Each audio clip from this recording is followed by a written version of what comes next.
안녕하세요. 저는 독일에서 온 30대 초반의 남성입니다. 지금은 한국에서 건축 설계 일을 하고 있어요. 제 이야기를 시작하려면 먼저 제 출생부터 말씀드려야 할 것 같아요. 저는 한국에서 태어났지만 생후 3개월 만에 독일로 입양됐습니다. 제 기억 속에 한국은 없었어요. 저를 입양해 주신 부모님은 백인이셨어요. 하지만 그분들은 절대 저를 피부색이 다르다고 차별하지 않으셨습니다. 오히려 저와 형제들에게 한국에 대해 가르쳐 주셨어요. 아버지와 어머니는 본인들도 어려우면서 저를 한인 교회에 나갈 수 있게 해주셨습니다. 함께 한국 음식도 먹으면서 저를 보내준 나라에 감사를 표현하셨어요. 일주일에 한 번씩은 한국말로 말하기 시간을 가질 정도였습니다. 우리 가족은 허둥지둥하면서도 한국말을 함께 배워나갔어요. 어머니는 저에게 항상 말씀하셨죠. 한국은 정말 좋은 나라일 거야. 그렇지 않고서야 어쩜 너 같은 아이가 태어나겠니? 너 같은 보석이 태어난 나라라면 이 세상 최고의 나라일 거란다. 그런 부모님 덕분에 한국은 저에게 친근하지만 환상 속의 나라였습니다. 저에게는 독일이 제 나라였고 저를 보듬어준 감사한 사람들이 있는 나라였어요. 저는 부모님께 자랑스러운 아들이 되고 싶어 뭐든지 열심히 했습니다. 그 덕에 성적도 우수했고 대학도 좋은 곳을 다니게 되었죠. 건축 설계를 전공했고 졸업 후에는 부모님과 멀지 않은 곳에서 설계 사무소에 취직했습니다. 독일이 아닌 곳에서의 삶은 생각해 본 적도 없었어요.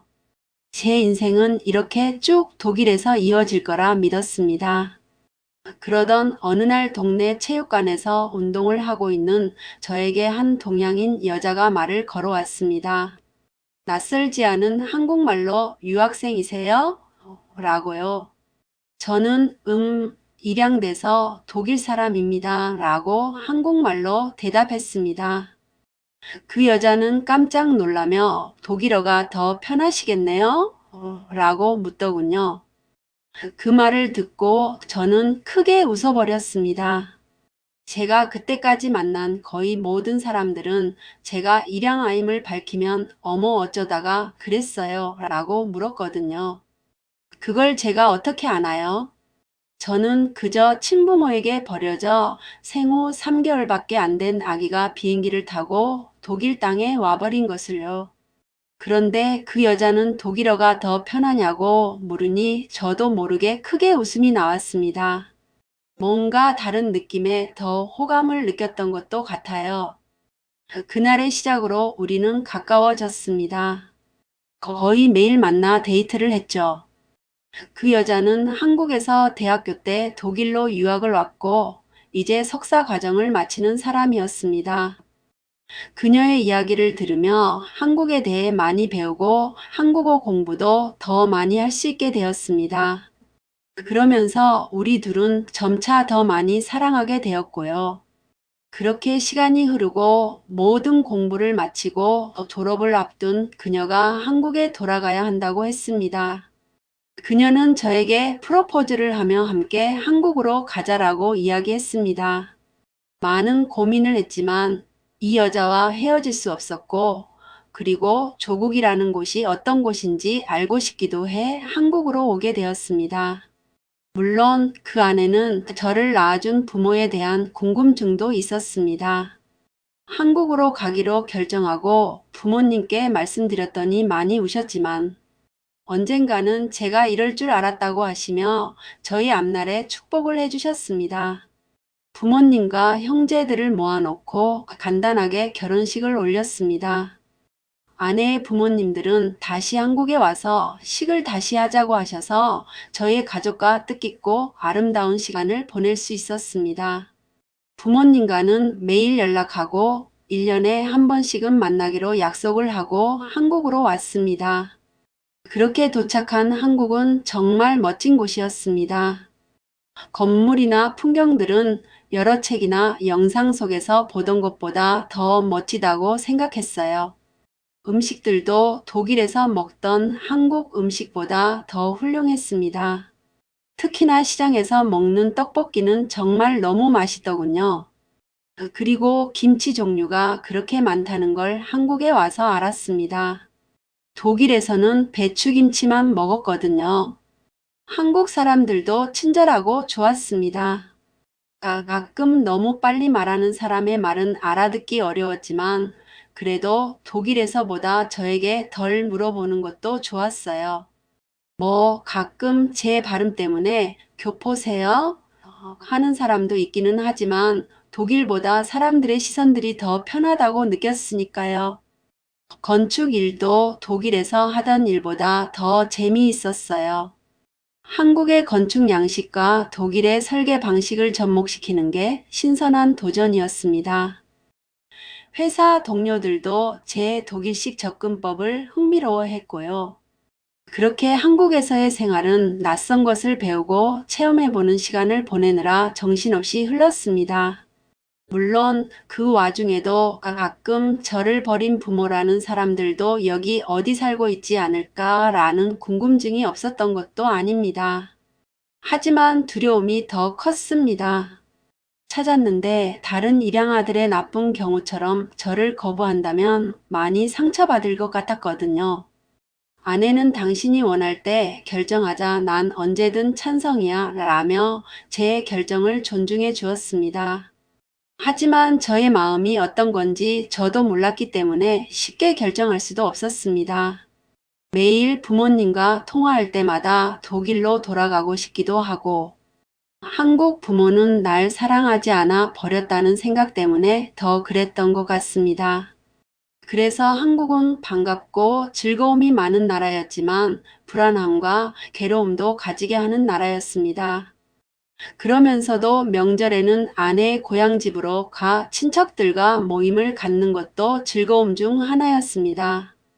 장인어른이 한 마을에 형제와 모여 살기 때문에 각 집을 쉽게 오고 가며 한국 전통을 배우는 일은 정말 재미있었거든요. 이번 추석 명절에도 모든 친척들을 만나며 그 즐거움을 즐기고 있었습니다. 장인어른 댁 거실에서 온 가족이 모여 TV를 보고 있었어요.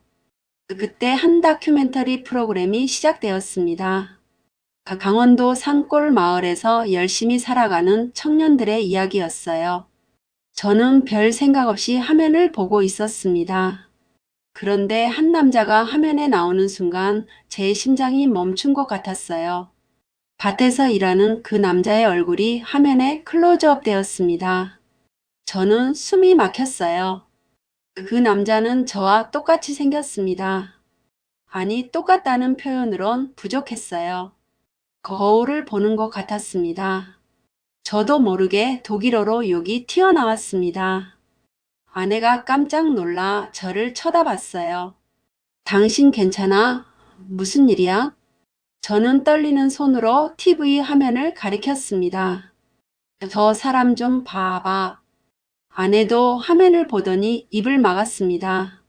다른 가족들도 하나둘씩 저와 화면을 번갈아 보기 시작했어요. 장인어른이 말씀하셨습니다. 이거 너랑 똑같이 생겼는데? 제 손은 계속 떨렸습니다. 화면 속 그 남자는 묵묵히 밭을 일구고 있었어요. 그의 표정, 손짓, 심지어 걷는 모습까지 제가 거울 앞에 서 있는 것 같았습니다. 이게 대체 무슨 일이지? 저 사람은 누구지? 왜 저렇게 나랑 똑같이 생긴 거야? 머릿속이 하얘졌습니다. 심장은 미친 듯이 뛰고 있었고요. 프로그램이 끝나자마자 저는 방송국 홈페이지로 달려갔습니다. 다시 보기를 찾아 그 장면을 수십 번 돌려봤어요. 틀림없었습니다. 그 남자는 저와 똑같이 생겼습니다. 그날 밤 저는 잠을 한숨도 자지 못했습니다. 계속해서 그 남자의 얼굴이 머릿속에 맴돌았거든요. 다음 날 아침 일찍 방송국에 전화를 걸었어요. 떨리는 목소리로 말했죠. 어제 방송된 강원도 다큐멘터리에 나온 남성분의 연락처를 알 수 있을까요? 방송국 직원은 죄송하지만 개인정보라 알려드릴 수 없다고 했습니다. 제가 아무리 사정을 해도 소용없더라고요. 저는 그 남자가 누군지 알아야만 했어요.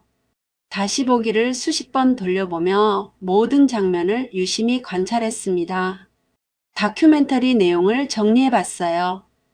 그 남자는 강원도 산골 마을에서 농사를 짓고 있었습니다.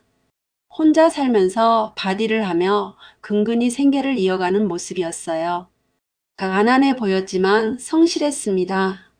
새벽부터 일어나 밭으로 향하는 뒷모습이 화면에 담겼더라고요. 묵묵히 호미질을 하고 김을 매는 그의 모습에서 외로움이 느껴졌어요. 하면서 그는 말이 별로 없었습니다. 인터뷰할 때도 짧게 대답했고 혼자 있는 시간이 많아 보였어요. 집도 낡은 단칸방 같았습니다. 카메라가 잠깐 비춘 방 안에는 낡은 이불 하나와 작은 냉장고뿐이더군요. 그의 표정을 자세히 봤어요. 웃을 때의 주름, 눈썹 모양, 코의 각도까지 저와 똑같았습니다. 손짓도 마찬가지였어요. 밭 일할 때 허리를 펴고 손등으로 이마를 닦는 그 동작이 제가 평소에 하는 습관과 똑같더라고요. 이건 우연일 수가 없었습니다. 저는 다시 방송국에 전화를 걸었어요. 이번엔 다른 직원이 받았습니다. 최소한 촬영 지역이라도 알려주실 수 있나요? 정확한 마을 이름이요. 직원은 잠시 망설이더니 프로그램 제목과 대략적인 지역 정도는 알려줄 수 있다고 했어요. 강원도 어느 산골 마을이라는 것까지는 확인했습니다. 저는 그 정보를 메모했어요. 아내에게 보여주며 말했죠. 여보, 우리 여기 가봐야 할 것 같아. 아내는 고개를 끄덕였습니다. 당신 얼굴 보니까 안 가면 평생 후회할 것 같아. 가자.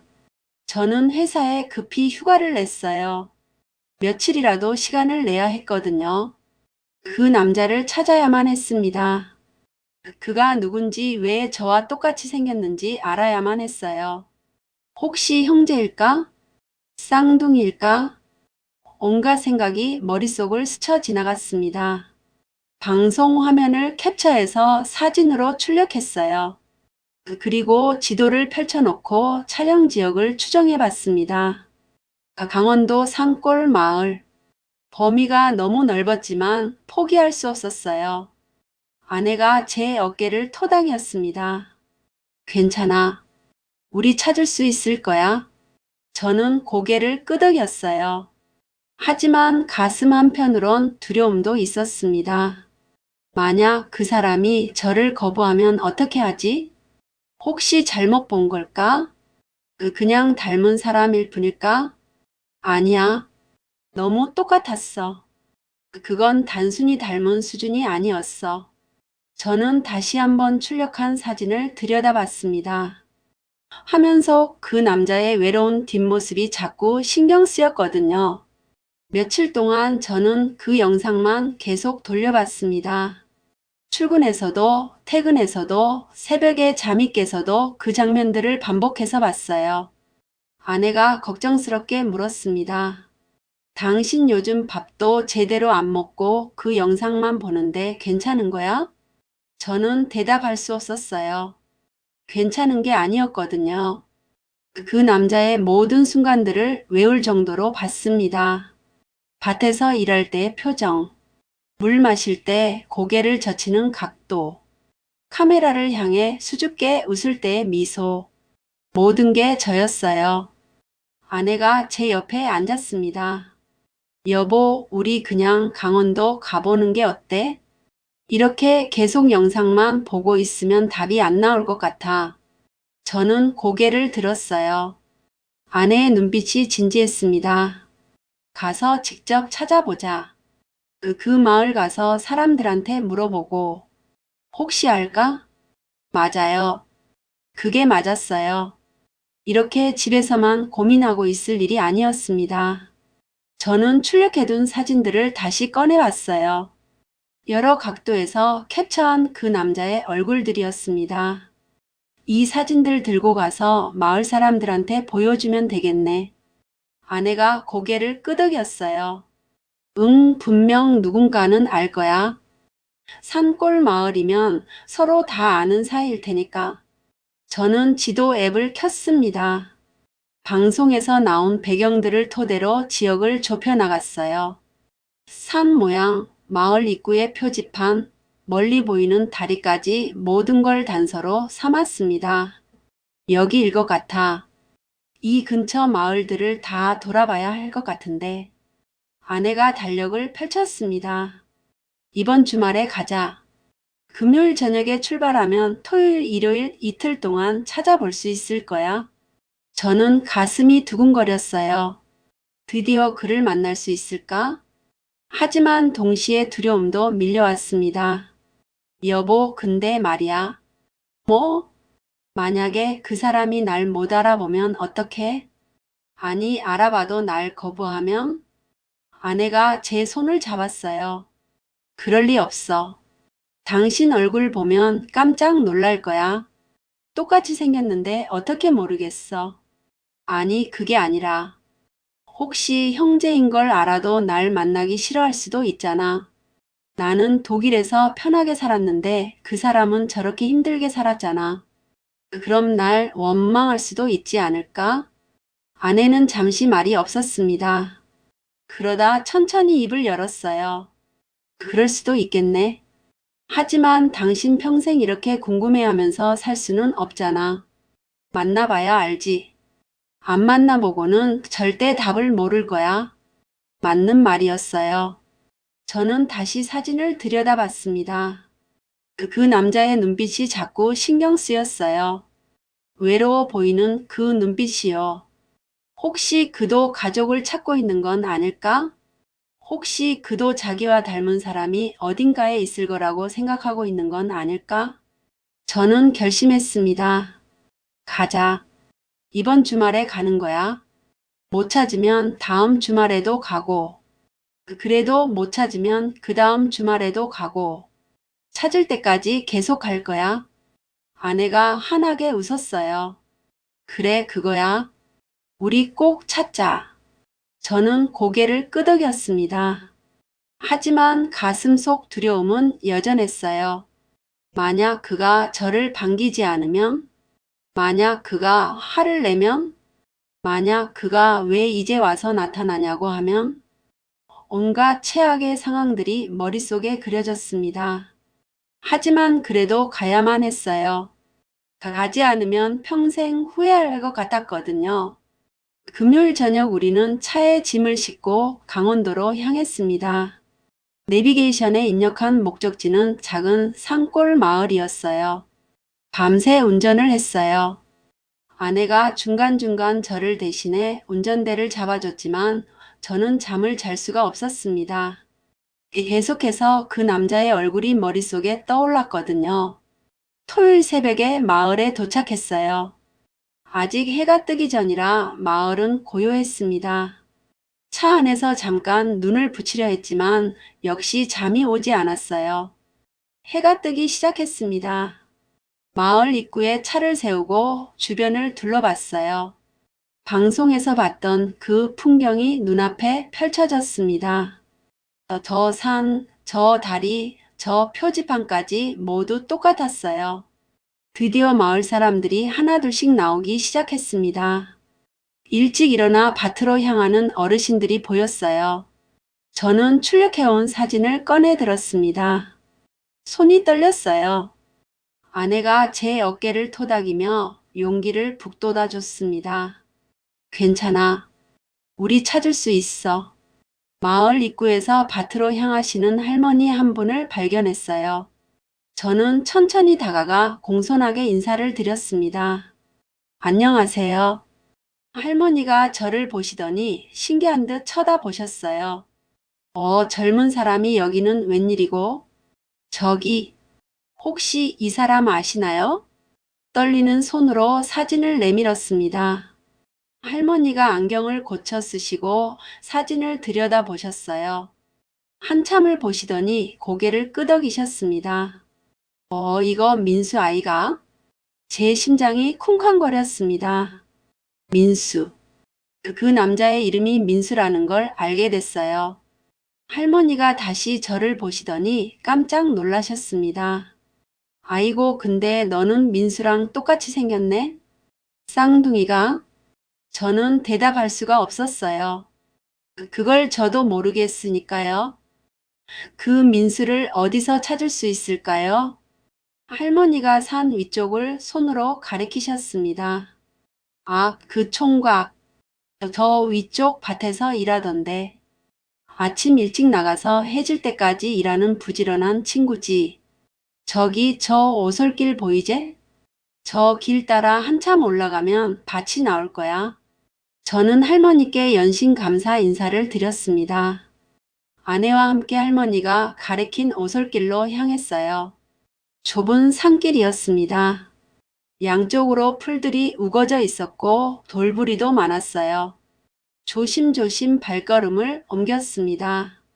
한 발 한 발 올라갈수록 심장이 더 빠르게 뛰었어요. 손에서 땀이 났습니다. 입안이 바짝 말랐어요. 여보, 괜찮아? 아내가 걱정스럽게 물었습니다. 응, 괜찮아. 하지만 사실은 전혀 괜찮지 않았어요. 머릿속이 복잡했습니다. 저 위에 정말 그 남자가 있을까? 만나면 뭐라고 말해야 하지? 혹시 저를 보고 화를 내면 어떡하지? 온갖 생각들이 꼬리에 꼬리를 물고 이어졌습니다. 10분쯤 올라갔을까요? 숨이 차올랐어요. 평소 운동을 안 해서 그런지 다리도 후들거렸습니다. 그런데 앞쪽에 밭이 보이기 시작했어요. 넓지는 않았지만 정갈하게 정리된 밭이었습니다. 그리고 저 멀리한 남자의 뒷모습이 보였습니다. 허리를 굽히고 바디를 하고 있었어요. 회색 티셔츠에 낡은 작업바지를 입고 있었습니다. 저는 그 자리에 멈춰 섰어요. 더 이상 발이 떨어지지 않았습니다. 숨을 쉴 수가 없었어요. 저 남자가 맞을까? 정말 화면에서 봤던 그 사람일까? 혹시 다른 사람이면 어떡하지? 아내가 제 손을 꽉 잡았습니다. 여보, 저는 아내를 쳐다봤어요. 아내의 눈빛이 단호했습니다. 가봐. 여기까지 왔잖아. 가서 확인해봐. 맞아요. 여기까지 왔는데 돌아갈 순 없었습니다. 저는 심호흡을 크게 했어요. 그리고 천천히 발걸음을 옮겼습니다. 점점 가까워졌어요. 그 남자는 여전히 바딜에 집중하고 있었습니다. 호미로 땅을 파고 김을 메고 있었어요. 저를 알아채지 못한 것 같았습니다. 심장이 터질 것 같았어요. 온몸이 떨렸습니다. 입술이 바짝 말라 있었어요. 2미터 앞까지 다가갔습니다. 더 이상 가까이 가면 안 될 것 같았어요. 저는 떨리는 목소리로 입을 열었습니다. 저기요. 그 말을 하는 순간 제 목소리가 얼마나 떨렸는지 모릅니다. 그 남자의 움직임이 멈췄어요. 호미를 쥔 손이 허공에서 멈춰 섰습니다. 천천히 허리를 펴기 시작했어요. 그리고 고개를 돌렸습니다. 그 순간 시간이 멈춘 것 같았습니다. 그 남자가 완전히 몸을 돌렸습니다. 저는 그 자리에 얼어붙었어요. 정말이었습니다. 화면에서 봤던 그 얼굴이 제 눈앞에 있었거든요. 아니, 화면보다 더 충격적이었습니다. 거울을 보는 것 같았어요. 그 남자도 저를 보더니 눈이 커졌습니다. 호미를 떨어뜨릴 뻔했어요. 누구세요? 경계하는 눈빛이었습니다. 낯선 사람이 갑자기 나타났으니 당연했겠죠. 저는 입을 열려고 했지만 목소리가 나오지 않았어요. 머릿속이 하얘졌습니다. 아내가 제 옆으로 다가와 제 손을 잡아줬어요. 그 힘에 겨우 정신을 차렸습니다. 혹시 형제 있으신가요? 목소리가 떨렸어요. 그 남자가 고개를 저었습니다. 아니요. 그럼 부모님은요? 제 질문에 그 남자의 표정이 굳어졌어요. 뭔가 말하기 싫은 표정이었습니다. 전 고아예요. 그 한마디가 제 가슴을 쿵 내려 찍었어요. 가족 없어요. 저는 떨리는 손으로 제 얼굴을 가리켰습니다. 저랑 너무 닮지 않으셨어요? 그 남자가 저를 자세히 쳐다봤어요. 점점 표정이 변했습니다. 놀람과 혼란이 뒤섞인 표정이었거든요. 어떻게 이렇게 똑같을 수가? 그도 말을 잇지 못했습니다. 우리는 한동안 서로를 멍하니 쳐다만 봤어요. 뭐라 말을 꺼내야 할지 몰랐습니다. 아내가 먼저 입을 열었어요. 저희 앉아서 이야기 좀 나눠도 될까요? 그 남자는 고개를 끄덕이며 반옆 그늘진 곳을 가리켰습니다. 거기 낡은 평상 하나가 놓여 있었어요. 우리는 그 평상에 나란히 앉았습니다. 가까이서 보니 더 신기했어요. 정말 똑같이 생겼거든요. 이름이 뭐예요? 제가 먼저 물었습니다. 민수예요. 김민수. 저는 독일에서 온 건호라고 합니다. 민수가 눈을 크게 떴어요. 독일이요? 네, 저도 한국에서 태어났는데 생후 3개월 만에 독일로 입양됐어요. 그 말에 민수의 표정이 묘하게 변했습니다. 뭔가 아픈 기억이 떠오른 듯 했어요. 저도 입양됐었어요. 네? 저는 깜짝 놀랐습니다. 보육원에서 자라다가 5살 때 입양됐어요. 저는 숨을 죽이고 그의 말을 들었어요. 한국 가정이었어요. 민수의 목소리가 낮아졌습니다. 처음엔 좋았어요. 엄마 아빠라고 부를 사람이 생겼고 집도 있었으니까요. 근데 1년쯤 지나니까 달라지더라고요. 그가 말을 멈췄어요. 손이 떨리고 있었습니다. 그 집에 친자식이 태어났거든요. 제 가슴이 철렁했습니다. 그때부터 저는 있어도 없는 사람이 됐어요. 민수의 목소리에 힘이 빠졌습니다.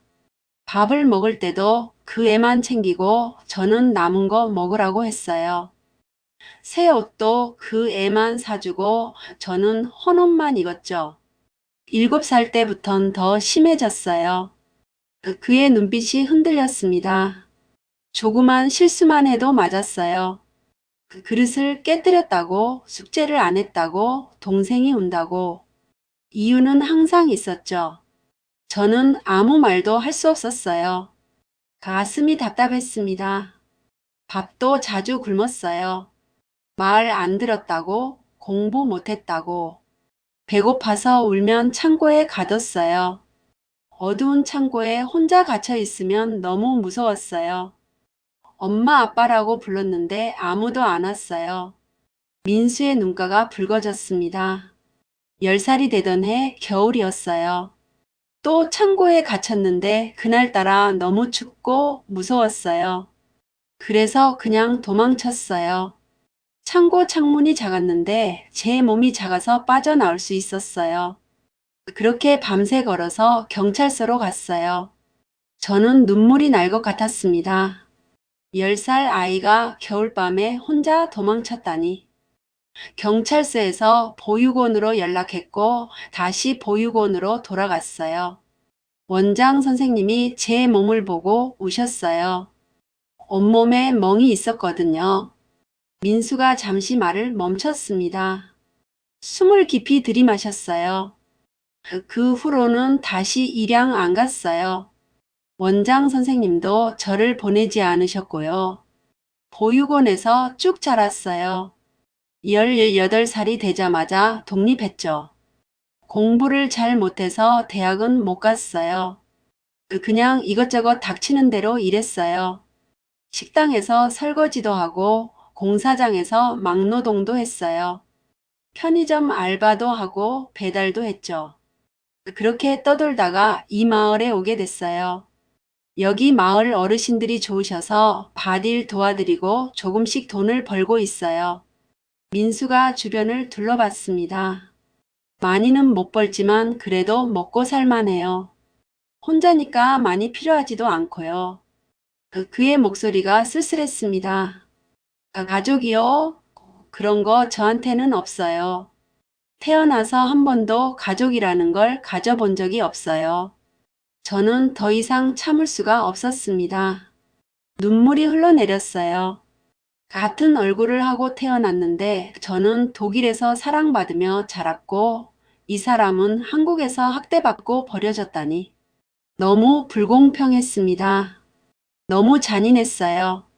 아내도 옆에서 눈물을 닦고 있었습니다. 민수가 당황한 듯 말했어요.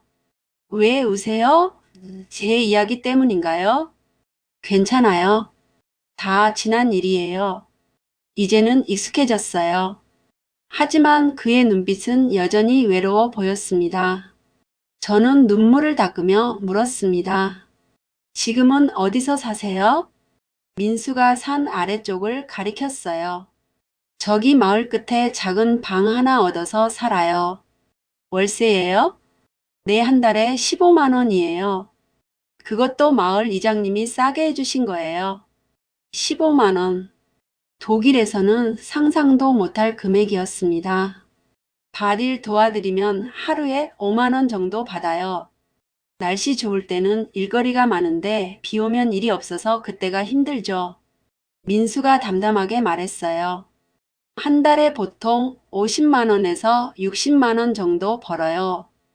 거기서 월세 내고 밥 사 먹고 하면 남는 게 별로 없어요. 저는 가슴이 먹먹했습니다. 저 방 한번 볼 수 있을까요? 민수가 놀란 듯 쳐다봤어요. 볼 게 뭐 있어요? 정말 아무것도 없는데. 그래도 보고 싶어요. 민수는 잠시 망설이다가 고개를 끄덕였습니다. 우리는 함께 산을 내려왔어요. 마을 끝자락에 낡은 단층 건물이 있었습니다. 민수가 작은 방문을 열었어요. 안으로 들어가자 저는 숨이 막혔습니다. 정말 아무것도 없었어요. 방 한쪽 구석에 낡은 이불 하나가 접혀 있었고 작은 냉장고 하나가 전부였거든요. 옷장도 없었습니다.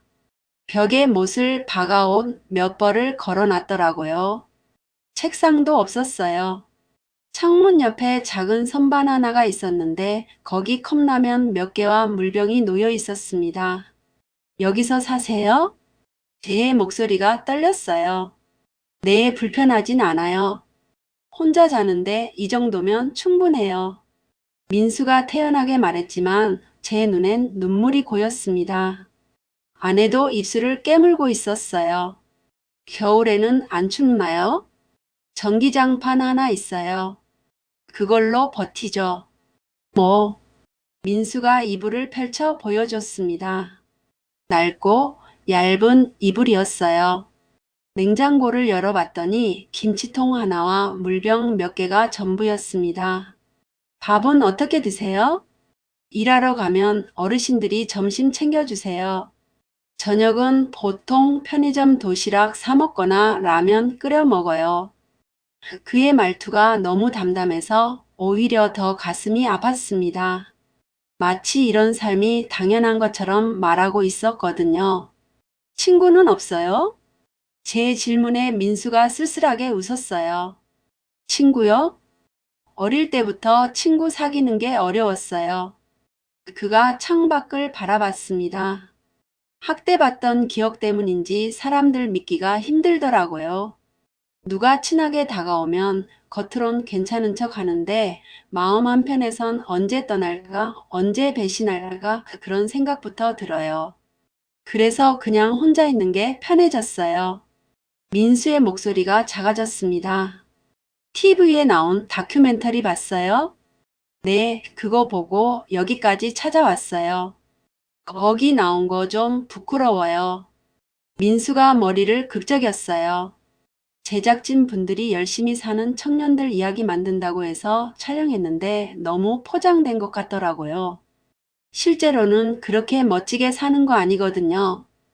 그냥 하루하루 버티는 거죠. 그의 솔직한 말에 가슴이 철렁했습니다. 친구도 없고 가족도 없고 명절 때 마을 어르신들이 떡 같은 거 나눠주실 때 제일 외로워요. 다들 가족끼리 모여서 웃고 떠드는데 저는 혼자 방에 앉아 있거든요. 민수가 낡은 이불을 만지작거렸어요. 가족이요? 그런 거 저한테는 사치예요. 태어나서 한 번도 제대로 된 가족을 가져본 적이 없어요. 입양 갔을 때도 진짜 가족이 아니었잖아요. 그냥 저는 그렇게 태어난 거겠죠. 혼자 살다가 혼자 죽는 거요. 그 말을 들으니 더 이상 참을 수가 없었습니다. 저는 민수를 꼭 안아버렸어요. 미안해요. 뭐가요? 나만 행복해서 미안해요. 저는 독일에서 좋은 부모님 만나서 사랑받으며 자랐는데 당신은 이렇게 힘들게 살았다니. 민수가 어색하게 웃었습니다. 왜 미안해 하세요? 당신 잘못 아니잖아요. 그냥 운이었어요. 당신은 운이 좋았고 저는 운이 나빴던 거죠. 하지만 그의 눈빛은 여전히 슬퍼 보였습니다. 아내가 조용히 말했어요. DNA 검사해보면 어떨까요? 혹시 정말 형제일 수도 있잖아요. 민수가 저를 쳐다봤습니다. 그럴까요? 이렇게 똑같이 생긴 게 우연일 리 없잖아요. 저도 고개를 끄덕였어요. 해봐요. 만약 정말 형제라면 저는 말을 이었습니다. 더 이상 혼자가 아니에요. 민수의 눈에 처음으로 희망의 빛이 비쳤습니다. 다음 날 우리는 함께 서울로 올라갔습니다. DNA 검사를 하기 위해서였거든요. 병원은 강남에 있는 큰 종합병원이었어요. 유전자 검사 전문센터가 있는 곳이라고 아내가 알아봐 줬습니다. 접수를 마치고 대기실에 앉아 있는데 민수가 계속 두리번거렸어요. 아마 이런 큰 병원에 와본 적이 별로 없었던 것 같았습니다. 검사실로 들어가서 체열을 했어요. 간호사가 주사기로 피를 뽑고 구강점막도 면봉으로 채취했습니다. 검사를 마치고 나오는 길에 의사 선생님이 결과는 일주일 정도 걸린다고 말씀하셨어요. 병원을 나오면서 저는 민수에게 연락처를 받았습니다. 낡은 스마트폰을 꺼내더니 번호를 알려주더라고요. 그날부터 저는 매일 민수에게 전화를 했어요. 처음엔 짧게 안부만 물었는데 점점 통화 시간이 길어졌습니다. 민수도 점점 편하게 대답하기 시작했고 목소리에 웃음기가 생기기 시작했어요. 금요일 퇴근 후 저는 다시 강원도로 향했습니다. 주말 동안 민수와 함께 시간을 보내고 싶었거든요. 토요일엔 함께 시내에 나가 옷을 사줬어요. 민수는 처음엔 사양했지만 제가 강하게 권유해서 결국 받아들였습니다. 새 티셔츠와 청바지, 운동화를 신은 민수는 훨씬 밝아 보였어요. 일요일엔 함께 등산을 갔습니다. 산을 오르며 많은 이야기를 나눴어요. 민수는 어릴 적 보육원 이야기를 해줬고 저는 독일에서의 생활을 이야기해줬습니다. 독일에 계신 부모님께도 민수 이야기를 드렸어요. 어머니는 전화기 너머로 우시면서 꼭 만나보고 싶다고 하셨습니다. 아버지도 목소리가 떨리시더니 우리 아들이 둘이었구나 하시며 빨리 데리고 오라고 하셨어요. 일주일이 지난 후 병원에서 전화가 왔습니다. 저는 회사에 있었는데 휴대폰이 울렸고 떨리는 손으로 전화를 받았어요. 의사 선생님의 목소리가 들렸습니다. 검사 결과가 나왔다고 하시더니 두 분은 일란성 쌍둥이가 확실하다고 말씀하셨어요. 유전자가 99.9% 일치한다고 했습니다. 그 순간 제 눈에서 눈물이 흘러내렸어요. 회사 책상에 앉아서 펑펑 울어버렸습니다. 동료들이 놀라서 무슨 일이냐고 물었지만 대답할 수가 없었어요. 한참을 울고 나서 바로 민수에게 전화를 걸었습니다. 떨리는 목소리로 결과가 나왔다고 말했어요. 우리 쌍둥이라고 했더니 전화 너머로 흐느끼는 소리가 들렸습니다. 저는 상사에게 급히 조퇴를 하겠다고 말하고 집으로 달려갔어요. 아내에게 상황을 설명하고 함께 차에 올라탔습니다. 강원도까지 쉬지 않고 달렸어요. 평소엔 2시간 반 걸리는 거리를 2시간 만에 도착했습니다. 마을 입구에 차를 세우고 민수 방으로 달려갔어요. 민수는 방 앞 계단에 앉아 있었습니다. 눈이 빨갛게 부어 있었고 손으로 얼굴을 가리고 있었어요. 저를 보자마자 일어서더니 비틀거렸습니다. 저는 그에게 달려가 꼭 안아줬어요. 민수가 제 품에서 엉엉 울었습니다. 30년 넘게 살면서 한 번도 가족이 없었던 그가 드디어 형제를 찾은 거였어요. 저도 울었습니다. 아내도 옆에서 함께 울고 있었어요. 마을 어르신들이 하나둘씩 모여들었습니다. 무슨 일이냐고 물으시더니 상황을 아시고는 다들 눈물을 닦으셨어요. 민수 아이가 드디어 가족을 찾았구만 하는 목소리가 여기저기서 들렸습니다. 저는 민수를 꼭 아는 채 말했어요. 이제 독일 가자고 했습니다. 민수가 고개를 들었고 눈물 범벅이 된 얼굴로 저를 쳐다봤어요. 정말 가도 되냐고 물었습니다. 저는 당연하다고 대답했어요. 우리 쌍둥이고 가족이라고 말했습니다. 민수가 또다시 울음을 터뜨렸고 저도 함께 울었어요. 그날 저녁 우리는 마을 어르신들과 함께 작은 잔치를 벌였습니다. 어르신들이 음식을 만들어 오시고 다들 민수를 축하해 주셨어요. 민수는 그날 처음으로 진짜 웃는 얼굴을 보여줬습니다. 드디어 제 형제를 찾았어요. 이제 우리는 영원히 함께 할 겁니다. 그날 밤 저는 민수와 함께 그의 방에 앉아 있었습니다. 아내도 함께였어요. 독일 가자 나랑 같이 살자. 민수가 고개를 저었습니다. 안 돼요, 형님. 저 짐 될 것 같아요. 왜? 또 버려질까봐 무서워요. 10살 때 일양 가정에서 도망쳤던 기억이 그를 여전히 괴롭히고 있었던 겁니다. 아내가 민수의 손을 잡으며 말했어요. 당신 형제면 내 형제죠. 저는 민수의 어깨를 잡았습니다. 우린 쌍둥이야. 절대 안 버려. 약속해. 한참을 망설이던 민수가 천천히 고개를 끄덕였지만 눈빛엔 여전히 불안함이 가득했어요. 다음 날부터 본격적인 준비가 시작됐습니다.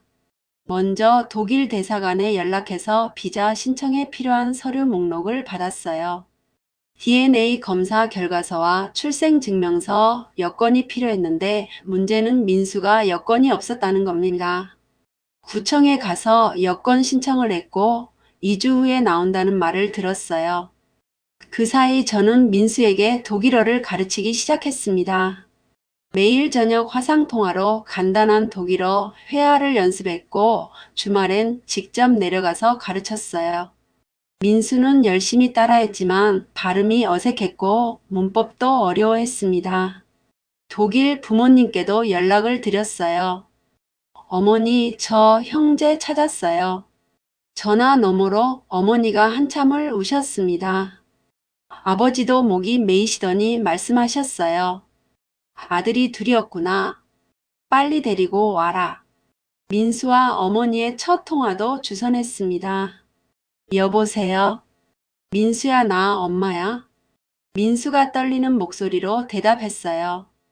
엄마. 그 단어를 입 밖에 내는 게 얼마만인지 모를 일이었습니다. 비자 준비는 생각보다 오래 걸렸어요. 서류를 준비하고 대사관을 오가며 한 달이 흘렀습니다. 그 사이 민수는 마을 어르신들께 작별 인사를 드렸고 방도 정리했어요.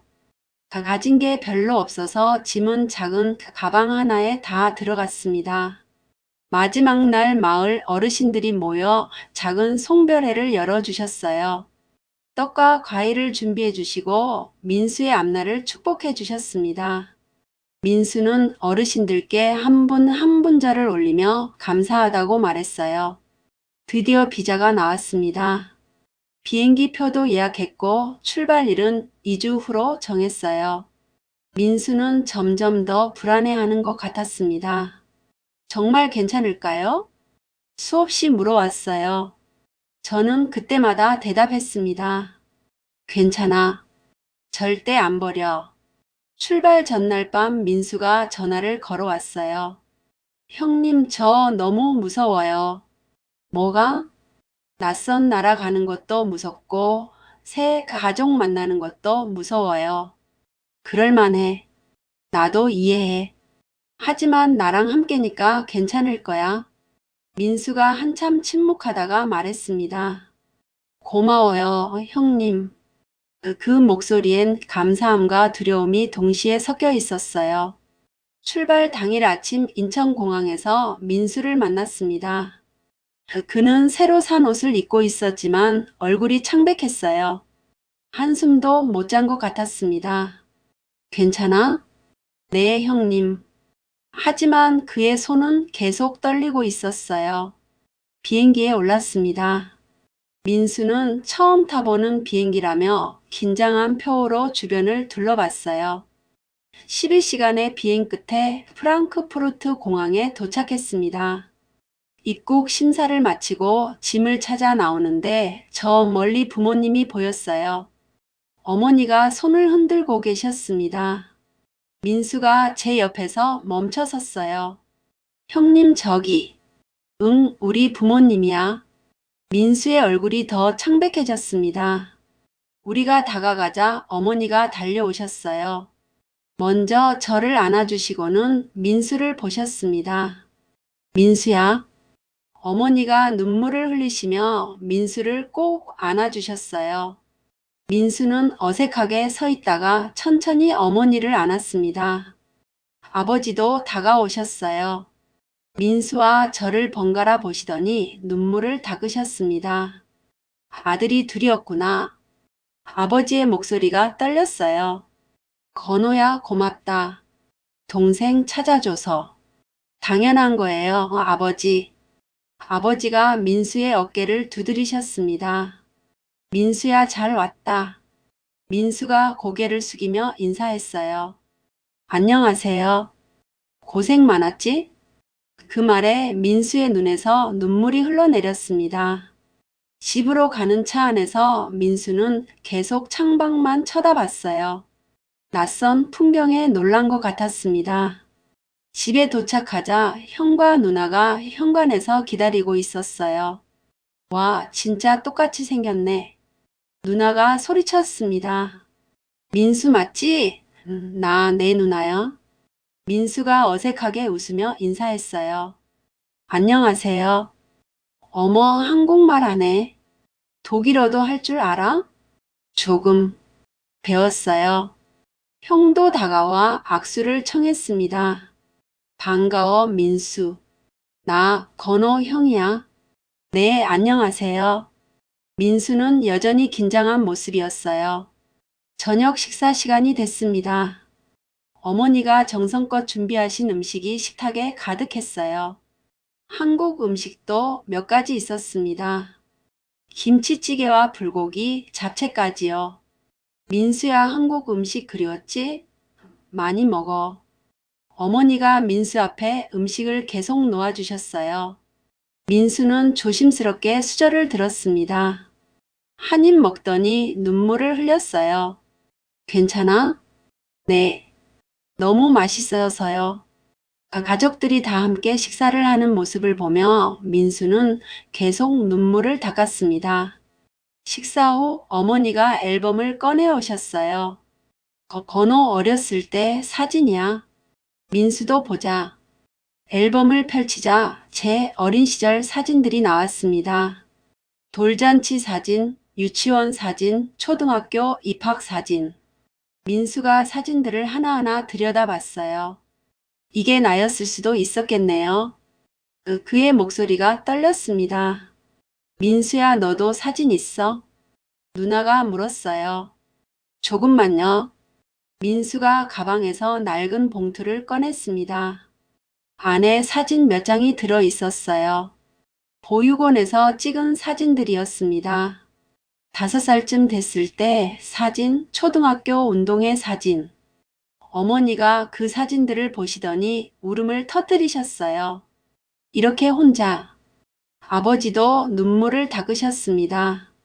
사진을 비교해 보니 신기했어요. 같은 나이대 찍은 사진인데 얼굴은 똑같은데 배경이 너무 달랐습니다. 제 사진엔 가족들이 함께 웃고 있었고 민수 사진엔 혼자 서 있었어요. 며칠이 지나면서 민수는 조금씩 긴장을 풀기 시작했습니다. 어머니가 매일 한국 음식을 해주셨고 아버지는 독일어를 가르쳐 주셨어요. 형과 누나도 민수를 진짜 동생처럼 대해줬습니다.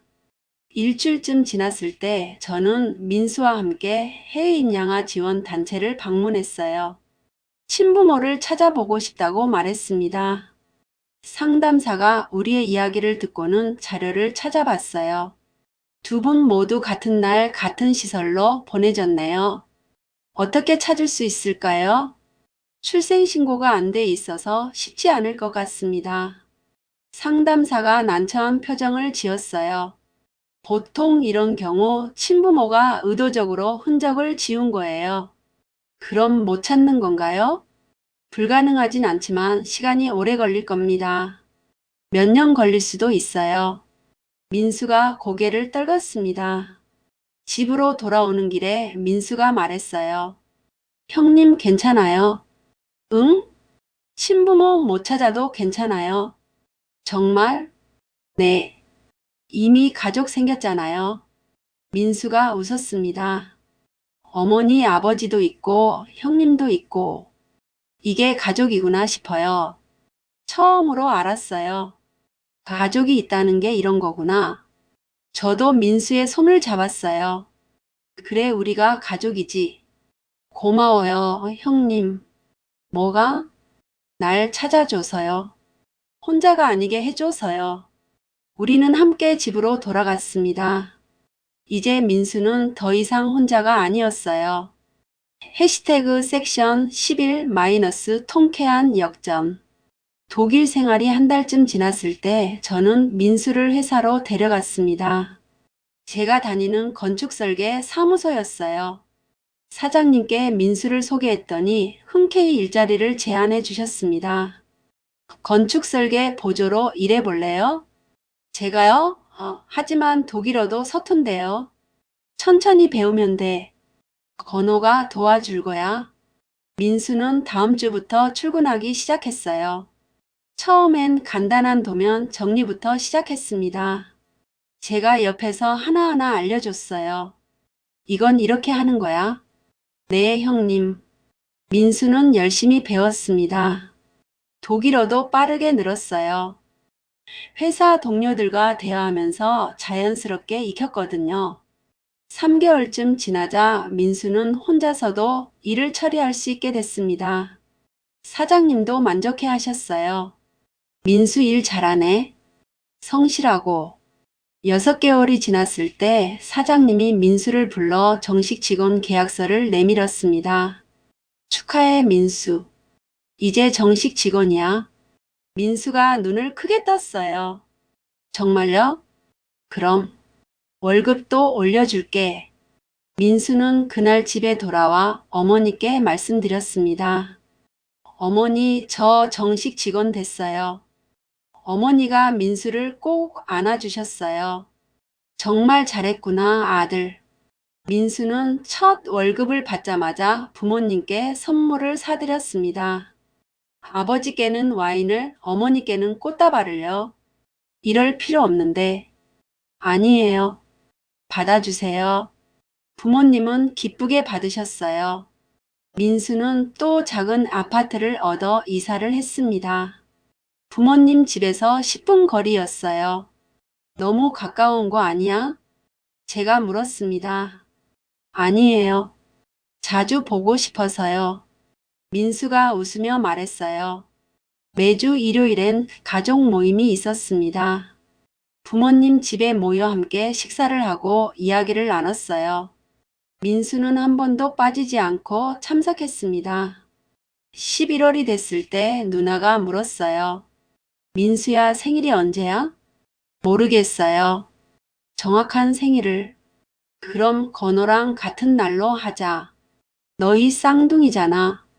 그렇게 우리는 같은 날 생일 파티를 하기로 했습니다. 12월 5일이었어요. 파티 당일 부모님 집에 온 가족이 모였습니다. 케이크와 선물들이 준비되어 있었어요. 촛불을 켜고 생일 축하 노래를 불렀습니다. 민수는 그 자리에서 울었어요. 왜 울어? 누나가 물었습니다. 제 생일을 축하해주는 사람이 있다니. 민수의 목소리가 떨렸어요. 태어나서 처음이에요. 어머니가 민수를 안아주셨습니다. 앞으론 매년 축하해 줄게. 크리스마스도 함께 보냈습니다. 커다란 트리를 장식하고 선물을 교환했어요. 민수는 모든 게 신기한 듯 눈을 반짝이며 구경했습니다. 크리스마스 이렇게 보내는 거구나. 응, 매년 이렇게 해. 좋다. 민수가 웃었습니다.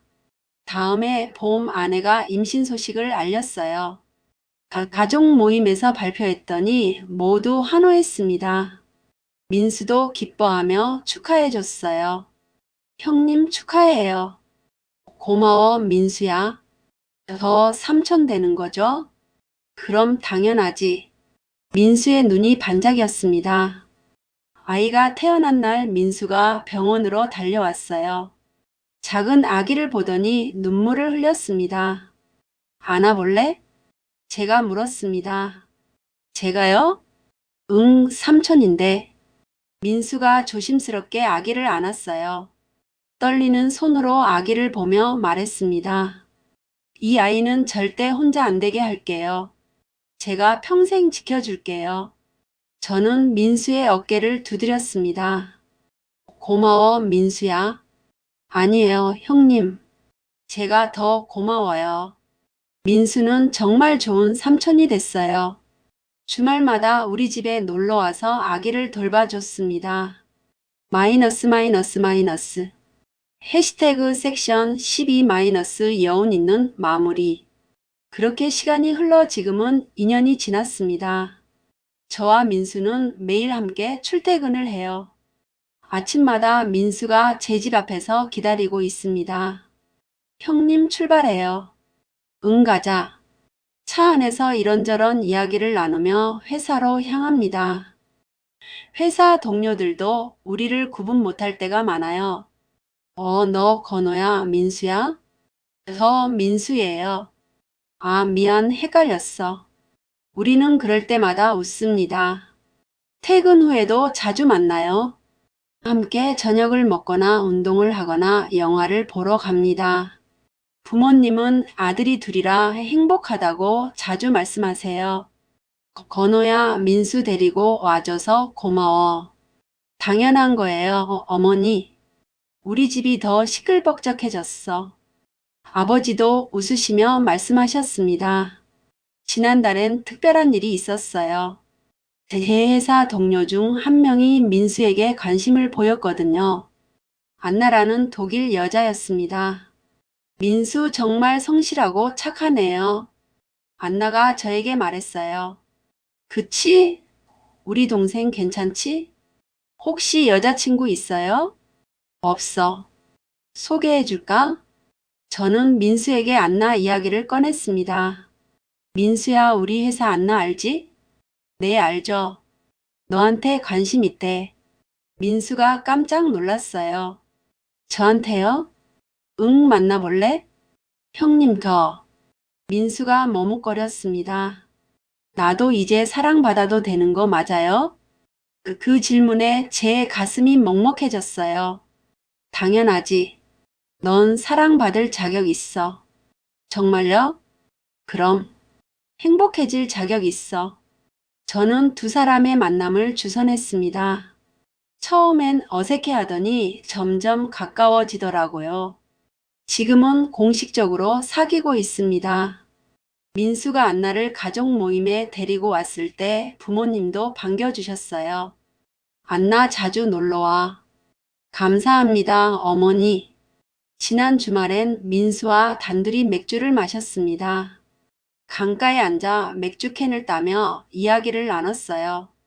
형님, 응? 다신 헤어지지 말자. 민수가 말했습니다. 당연하지. 30년 헤어져 있었잖아요. 이제 다시는 안 떨어져. 민수가 맥주를 한 모금 마셨어요. 형님 덕분에 제 인생이 바뀌었어요. 무슨 소리야? 우린 원래 가족이었어. 그래도 찾아주지 않았으면 저 아직도 그 산골 마을에서 혼자 살았을 거예요. 저는 민수의 어깨에 손을 올렸습니다. 민수야, 네, 형님. 너 많이 변했어. 그래요? 응, 처음 만났을 때랑 완전 달라. 눈빛이 밝아졌어. 민수가 웃었습니다. 행복해서 그런가 봐요. 앞으로 더 행복하자. 네, 형님. 우리는 맥주잔을 부딪혔습니다. 30년 헤어져 있던 쌍둥이 형제. 한 명은 독일에서 사랑받으며 자랐고, 한 명은 한국에서 학대받고 버려졌습니다. 하지만 이제 우리는 함께해요. 민수는 아직도 가끔 악몽을 꿉니다. 학대받던 기억이 떠올라 밤에 깨는 날도 있어요. 그럴 땐 제게 전화를 합니다. 형님 꿈 꿨어요. 괜찮아. 이제 다 지나간 일이야. 네, 알아요. 힘들면 언제든 전화해. 고마워요, 형님. 민수는 천천히 치유되고 있습니다. 가족의 사랑 속에서 조금씩 상처를 회복하고 있어요. 저와 민수는 앞으로도 계속 함께 살아갈 겁니다. 매일 아침 함께 출근하고 주말엔 가족들과 모여 밥을 먹고요. 민수의 결혼식도 곁에서 지켜볼 거고 제 아이가 자라는 모습도 함께 볼 겁니다. 30년 떨어져 있었던 시간들을 이제 평생 함께하며 채워나갈 거예요. 민수가 가끔 말합니다. 형님 만나지 못했으면 어떻게 됐을까요? 그럴 때마다 저는 대답해요. 우린 만날 운명이었어. 쌍둥이니까. 제 이야기 들어주셔서 감사합니다.